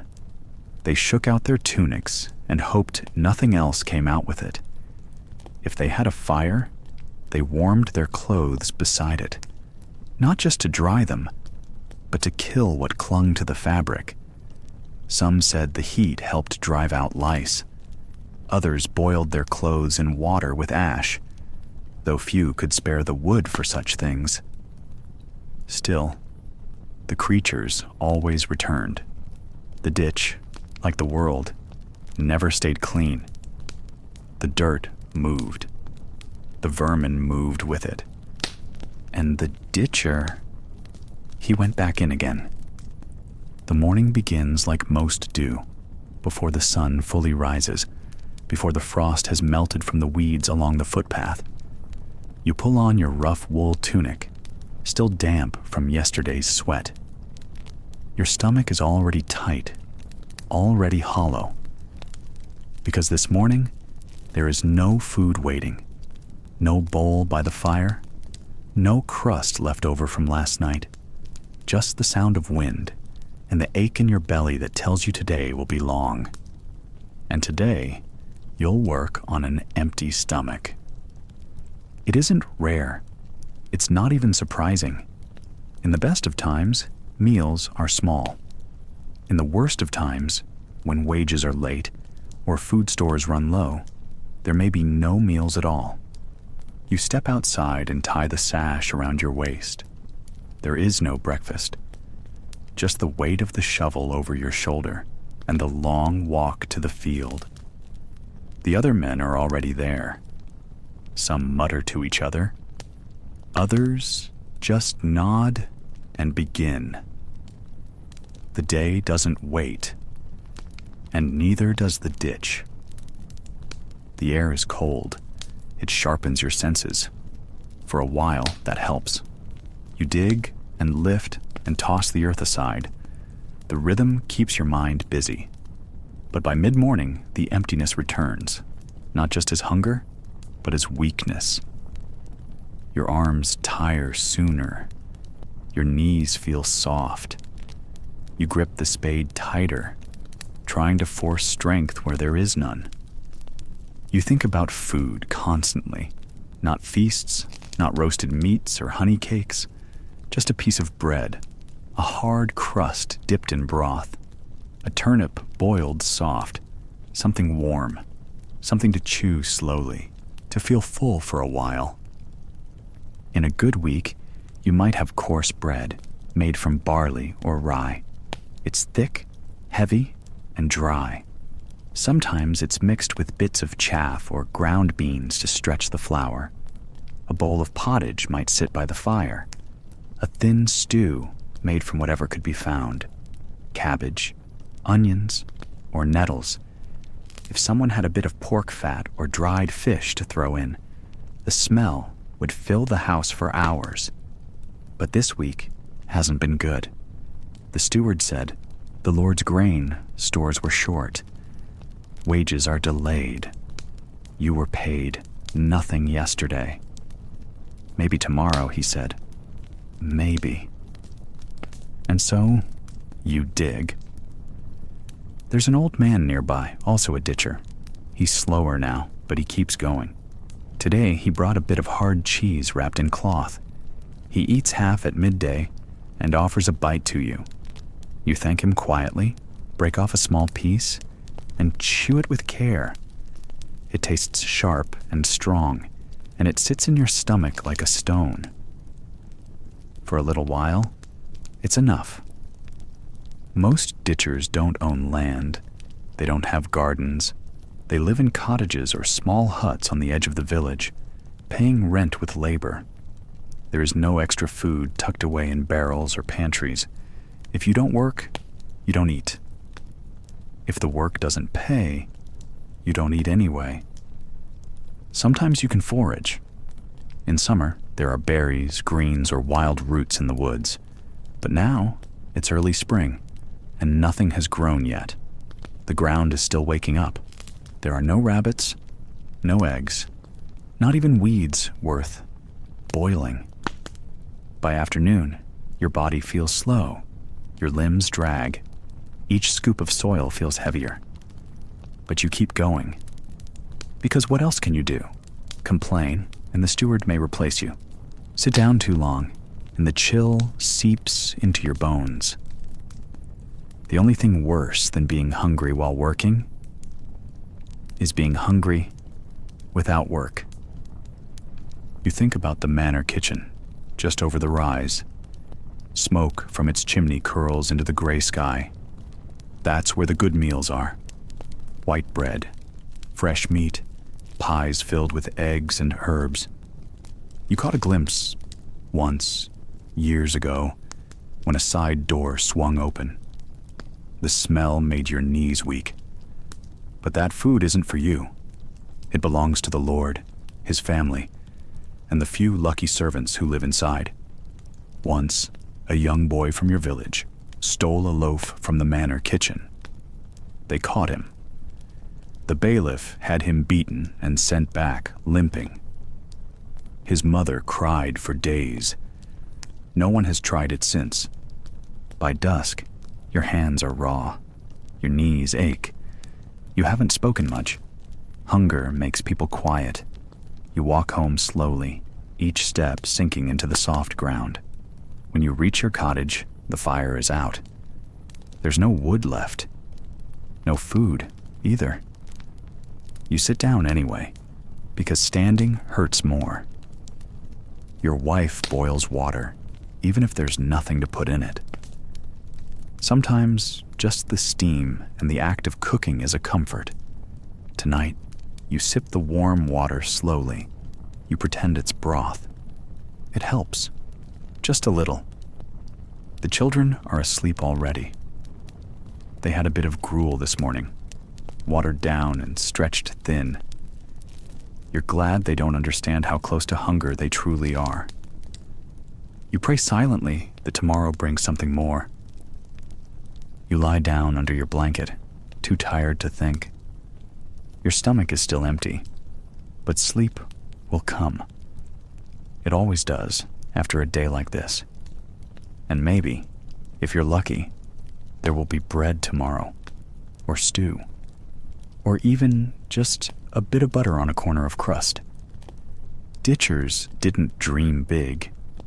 They dreamed of meals, a warm hearth, a paid wage, and a day where the mud didn't pull so hard at their feet. But for now, the house is still. The wind taps softly on the shutter, and you sleep, cold, tired and hungry, but alive. Tomorrow, the ditch will wait, and you will go. The air smelled different near the edge of town, not like fresh-cut grass or warm bread. Those smells belonged to cleaner places. Here, the wind carried something else, something sour, like wet cloth left too long in a corner. You didn't say anything about it. You just kept walking, your shovel slung over your shoulder, boots heavy with old mud. You were told to dig. You always were. That was your job. But this time, it wasn't a drainage ditch for a barley field. It wasn't a trench to mark a landowner's border or a path for water to run clear from a cottage roof. This time, it was something deeper. A wide pit. One that would be filled not with rain, but with the dead. You didn't ask questions. No one really did. The men in charge, bailiffs, priests, or town watchmen, just pointed. Here, start digging, and you did. The ground here was thick and stubborn, not the soft, sticky earth of the marshlands or the dark soil of the tilled fields. This was beaten ground, packed from the weight of many feet and carts. The graveyard was full already.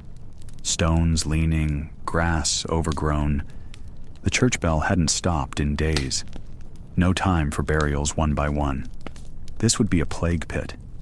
The plague. You'd seen it before. Or maybe it was just fever or pox. No one was sure. But people were dying fast, and the ones who weren't dying yet didn't want to get close. That's why they called the ditchers, not the priests, not the doctors, the ones with the spades. There were others working alongside you. You didn't know their names. Everyone kept to themselves. Eyes down. No talk. Just the sound of shovels slicing into the ground and thudding into the growing pile beside the pit. A few of the men covered their mouths with rags soaked in vinegar. It didn't help much. The smell found its way in. You worked without stopping. Not because you wanted to, but because resting meant thinking. And thinking meant imagining what would come next. For them. For you. The carts began to arrive by midday, pulled by slow horses, covered in cloth. Some of the bodies were wrapped, some weren't. A priest mumbled prayers as each one was lifted out and lowered in. The pit wasn't full yet, but it would be soon. You kept digging beside it, making the hole longer, deeper. You tried not to look at the faces, not out of disrespect, but because you couldn't help wondering if you'd seen them in the market last week, or passing by the tavern, or walking to mass. The woman with the red shoes. The man with the crooked smile. It was too much to carry, so you looked at the dirt instead. The soil changed color as you dug. At the surface, it was pale brown and dry. A little deeper, it turned dark and heavy. It smelled of roots and rot. You hit something hard. Bone, maybe, from an old grave. The priest said nothing, just nodded to keep going. When night came, you slept near the pit. Not because you wanted to, but because it was easier than walking back and forth. You curled up in your cloak. The ground was cold. The stars looked down, indifferent. The next day, more carts came. The pit grew. More hands were needed, so they brought in boys, barely strong enough to lift the spade. No one said no. There was no one to say no to. A few days later, they lit pitch torches near the edge, not for warmth, but to burn herbs in clay bowls, sage, rosemary, lavender. They believed it cleaned the air. It didn't, but the smoke gave you something else to smell. One of the ditchers stopped coming. No one asked why. Maybe he got sick. Maybe he left. Maybe he joined the others in the pit. You never found out. The priest stopped coming too. The town said he caught the fever. After that, it was just you and the others. No prayers, no names, just bodies and shovels. And then, one day, they told you to stop. The pit was full. They brought lime, white and sharp-smelling, and scattered it across the top. It stung your nose and your eyes. You shoveled soil over it, packed it down. You flattened the mound with your boots. There was no marker, no stone, just earth. You left quietly. No one clapped. No one thanked you. You washed your hands in a ditch on the way back. The water was cold and muddy. You dried them on your coat. A few days later, someone needed a trench dug near the orchard. Something about runoff flooding the grain stores. You took the job, because that's what ditchers do. Years passed. The pit became a field again. Grass grew over it. Sheep grazed nearby. Children played close, never knowing what lay beneath their feet. The wind still blew through the long grass, and the soil still remembered every name, even if no one else did. Sometimes you pass that field. You remember the feel of the shovel, the weight of the dirt, the silence of that place. You don't say anything. You just keep walking and digging, because somewhere, someone always needs a ditch. Winter didn't ask if you wanted it to come. It arrived with a wind that didn't just cut. It pressed into your bones and stayed there. The mornings were darker now. The sun rose slowly, weak and pale behind a curtain of frost. And when you opened your eyes in the cold little cottage, the first thing you saw was your breath, white and curling like smoke in the dim air. You were a ditcher. That didn't change with the seasons. When the soil froze, you still had to dig. When snow fell, you cleared it first, then broke the ground beneath. No one said you could stop. Drainage still mattered. Roads still flooded. Water still needed guiding, and someone had to guide it. So you got up, like always. You pulled on your wool tunic, stiff from the damp. You wrapped your hands in cloth because gloves were a luxury. If you had a second pair of socks, you wore both, but your boots were never quite enough. By the time you stepped outside, Your toes were already beginning to sting. The tools didn't change. A shovel, a pickaxe, now more useful than ever. When the ground froze solid, you couldn't just push a blade into it. You had to break it first. Swing the pick, strike the earth, over and over. The sound echoed through the cold air, metal on stone, dull and sharp at once. The soil didn't lift cleanly. It came up in chunks, hard and stubborn. It resisted. Each swing jarred your arms. Each piece of frozen ground weighed more than it should. You had to work slower, but you couldn't stop. Not if you wanted to finish before the light faded. And light, in winter, was a short and fragile thing. Sometimes snow fell while you were digging. Not a storm, just quiet flakes, falling like ash. They landed on your back, your shoulders, your shovel. You wiped them away when you could. Other times, you just let them sit there and melt into your tunic. It was already soaked with sweat, even in the cold. You didn't talk much. Your breath made little clouds with every word, and the effort of speaking was too much some days.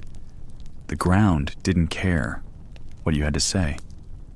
It only listened to the sound of your shovel, your pick, your boots scraping the frozen path behind you. The hardest part wasn't always the digging. It was the pain in your fingers when they began to thaw. After hours in the cold, sometimes you'd sit near a fire or a heated stone. The warmth felt like knives, sharp and biting. You gritted your teeth and waited for the feeling to return. When it did, it came with aching and redness, sometimes blisters. But you were used to that now. It was part of winter. Blisters didn't stop you. Neither did cracked skin. Your hands split open in small lines, especially around the knuckles. Dirt found its way in. You wrapped them with rags if you could spare them, but mostly you worked through it. The pain was just part of the rhythm. Some days, the frost was too deep. You had to light small fires along the ditch line to warm the earth enough to dig. It took extra time, and wood wasn't always easy to come by, but it was better than striking the ground for hours with no result. Even then, you had to work quickly, before the warmth vanished, before the ground stiffened again. People sometimes passed by. They saw you from the road or the manor gate. Few said anything. Fewer still offered help. You were just part of the landscape, like the cart tracks, the trees without leaves, or the crows perched on the roof beams. Someone had to dig, and you were that someone. At the end of the day, you went home the same way you came, slowly, boots heavy, legs sore. The cottage felt warmer then, even if the fire was small. Your breath still hung in the air, but your limbs began to relax. You sat near the hearth, peeled off your layers, and rubbed your hands by the flames. They stung again, but you were grateful for the ache. It meant you could still feel them. Supper was simple, hot if you were lucky. Turnips, maybe. Porridge, thick with bits of barley. Not much meat in winter unless a neighbor slaughtered something and shared. You ate slowly, warming from the inside out. Then you slept. Not deeply, not always well. But your body needed rest. And outside, the frost returned to the ditches, covering your work like a white sheet. In the morning, you'd see the pattern of snow over the ground you had cleared. The lines of your effort frozen in place. Some winters were worse than others. Ice storms could flatten trees. Wind could strip the roof. Once or twice, snow buried the whole village road, and everything stopped. But not for long. Once the path was cleared, you were out again, digging. Always digging. Spring came, eventually. The soil softened, the frost disappeared, the birds returned. But until then, you worked in a world that had gone quiet and white, a world where each footstep crunched and each breath felt earned. That was winter for a ditcher. Not a pause, not a rest, just more of the same, only harder. Cold earth, cracked hands, and the knowledge that your work kept the village dry. Even if no one said thank you, you didn't do it for thanks. You did it because it was your place. Because the ground didn't dig itself. And in a season when everything else seemed still, you moved it forward, one frozen shovel at a time. There's a certain kind of itch that doesn't go away. You scratch it once, then again. You rub it hard with your sleeve, grit your teeth, and carry on. But it stays. It spreads. And before long, it's just a part of you, buzzing beneath the skin like a quiet voice you can't shut out. That's how it was for you. You were a ditcher. You worked outside, always. Rain, frost, wind. It didn't matter. You walked through mud, you stood in puddles, and for hours at a time you bent and dug, knees damp, hands raw, boots soaked through. It didn't take long for the itch to begin. It might have started as lice. Everyone had them. They lived in the seams of your tunic, the folds of your hose. Little white nits clung to the threads, and if you picked them off, there'd be 10 more the next day.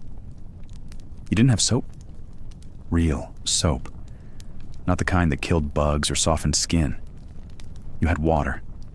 Sometimes ash. Maybe a handful of herbs if the local woman had something drying on a string. But mostly, you just itched. Your scalp was the worst. Under your cap, sweat made everything stick and cling. You scratched until little scabs formed, then peeled away, then bled. No one said anything. Everyone was scratching. Children did it. Women did it. Even the Lord's reeve scratched behind his ear while shouting orders. Then there were the rashes. It wasn't just dirty clothes. It was the damp. You'd be kneeling in wet ground for hours, your knees never drying, your boots letting in water, your legs wrapped in wool that trapped everything in. Over time, your skin broke out in red, angry patches between the thighs, behind the knees, along your hips where the belt rubbed. You didn't talk about it. You just winced and tried not to move too much. Sometimes you'd get boils. They started small, just a bump, red and hot. Then they'd swell. They ached when you moved, and if they burst, the pus stuck to your tunic and left stains that never washed out. People said it came from bad humors, or maybe from working too long under the moon, or eating bad bread. But really, it came from never drying off, never changing clothes, and never getting clean. Your hands didn't escape either. The soil had bits of straw, dung, old roots. You didn't wear gloves. You couldn't afford them. Blisters formed, then popped. Then dirt got in. Your nails turned dark. Cuts festered. Sometimes a finger swelled and throbbed, and you'd wrap it in a strip of linen soaked in ale or wine and hope it got better. If it didn't, well, you learned to favor the other hand. Every now and then, someone would get something worse. A deep infection. A spreading black patch. Fever. That was when people worried. Not because they cared for the person, but because illness meant risk. If you couldn't dig, someone else had to. And if you died, the manor had to find another worker. There were always more poor folk looking for bread. But for you, it meant the end. There were no doctors, No real medicine, just prayers, herbs, and hope. There was one winter when it seemed like everyone had the same red, cracked skin. The cold did it. Turned your fingers stiff, split your heels, made your nose bleed. You rubbed goose fat on your hands when you could get it. It helped a little. But mostly, you just worked through it. Some people tried bathing. There was a stream nearby, and in warmer months, a few would wade in, strip off, and try to scrub with handfuls of moss or crushed mint leaves. But the water was cold, always. And the idea of full bathing made most villagers nervous. Too much washing, they said, opened the pores and let sickness in. You washed your face, your hands if you were lucky, and maybe your feet if they stung too badly to walk. But your tunic? That got washed once every few weeks, maybe. And even then, it never truly dried clean. It just smelled more like smoke than sweat for a day or two. That smell followed you everywhere. Earth, smoke, sweat, damp wool. It sank into your bedding, your hair, your straw mattress. If you shared a cottage, and most did, the smells all mixed together. One big, heavy, sour warmth. In summer, it made you gag. In winter, it was oddly comforting. The itch was constant. Some people had clever tricks. They tied sprigs of lavender to their sleeves. They rubbed vinegar into their scalp, or steeped nettles in hot water and bathed their arms in it. Some swore by garlic rubbed on the skin, or oil from crushed walnuts. And sometimes, it helped. For a day. Maybe two. But the work never changed. You still dug, still knelt, still dragged your sore body into ditches and rose again at dawn. The itch always came back. Over time, you stopped noticing. You scratched without thinking. You picked at your sleeves. You rubbed your arms raw and then covered them again. You grew used to the feeling, like breathing in dust, like aching in the morning, like never quite being warm. And when you did finally fall into bed, too tired to move, your fingers still twitched, scratching in your sleep. No one wrote about the itch. No monk recorded it. No lord ever saw it.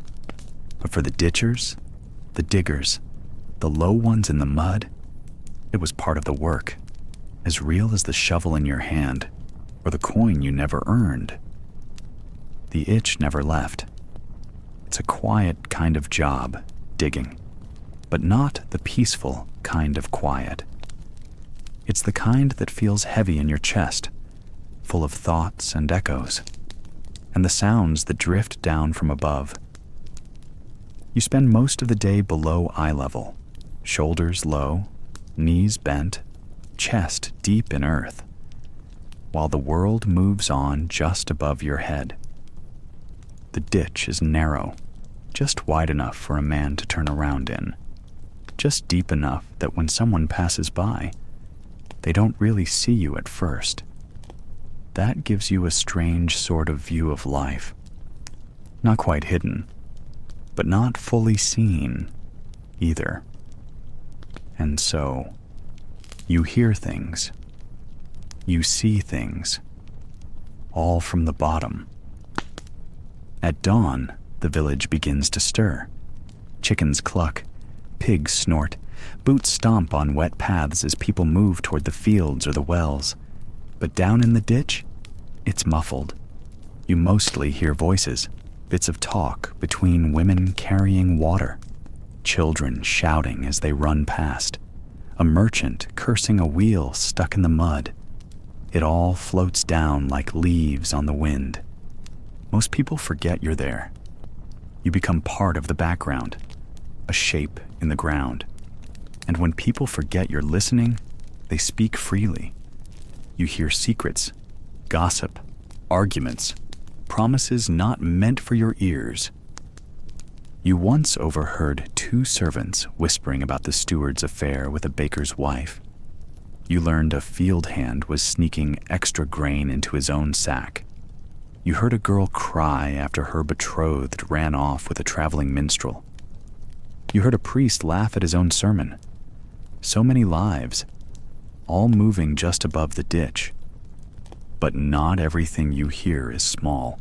Sometimes it's orders, commands shouted from horseback or barked by a bailiff walking past. You don't always get to respond. You just hear what's expected. Make the ditch deeper. Divert it toward the mill. Stop that fool before he floods the granary. And when a knight rides by, you hear armor clinking, hooves crushing the path, and the low murmur of talk about borders, land, war. You don't need to understand every word to know when danger is coming. You feel it in the voices, in the silence that follows. Because sometimes, that's what you hear most of all. Silence, the kind that settles over the ditch like a blanket, when there are no footsteps, no voices, just the sound of your own shovel biting into soil. It's the kind of quiet that makes you notice everything else.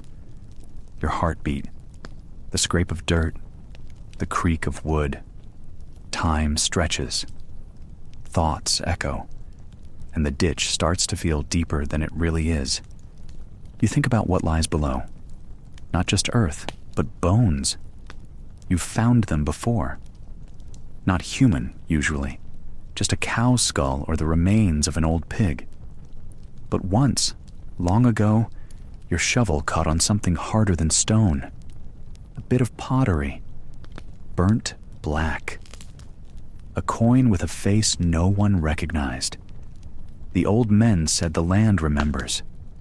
That it holds things in silence until someone like you comes along to dig them up.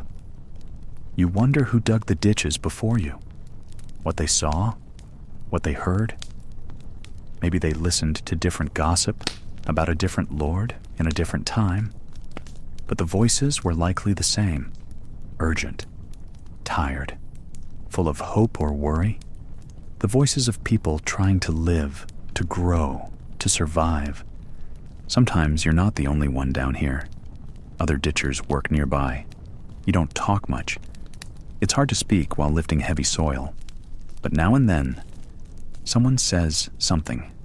A joke, a prayer, a curse. You share a glance and a nod. That's enough. You're in the same place, at the bottom. And then there are the days the ditch runs past the manor house or the churchyard. There, the voices change.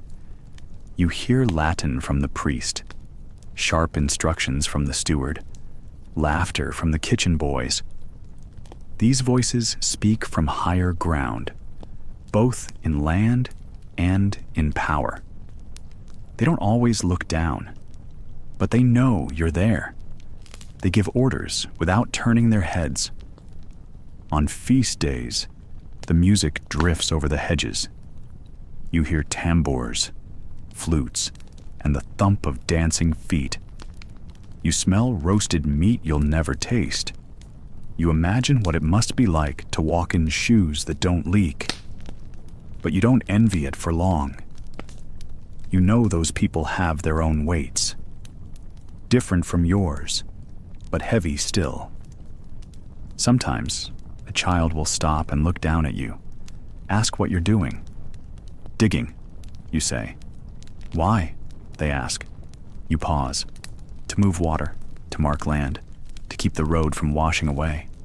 They nod, even if they don't understand. Then they run off again. You watch them go, and for a moment, you feel seen. At the end of the day, your ears ring from the quiet, from the half-heard words and the deep sounds of moving earth. You climb out slowly, brush yourself off, and look around. The world seems bigger from up here, like you're seeing it for the first time. But you'll be back down there tomorrow, listening to the same voices, maybe different words, but the same rhythm of life. From the bottom of the ditch, you've heard it all. The ordinary, the strange, the sacred, the foolish. And somehow, even if no one remembers your name, the land does. It holds your work. It carries the shape you gave it. And long after the voices are gone, your ditches will still guide the rain and mark the borders. That's something. That's enough. There came a time, always, when a ditcher's back ached too much. When the mornings were too cold, the ground too hard, and the pay too thin. That's when thoughts crept in, quiet and slow, about leaving it all behind, about getting out. It usually started in winter, when the fields froze and the digging stopped. The ditches were still there, of course, half finished or packed with slush. But when the soil turned to stone under frost, even the most demanding lord had to let his laborers rest.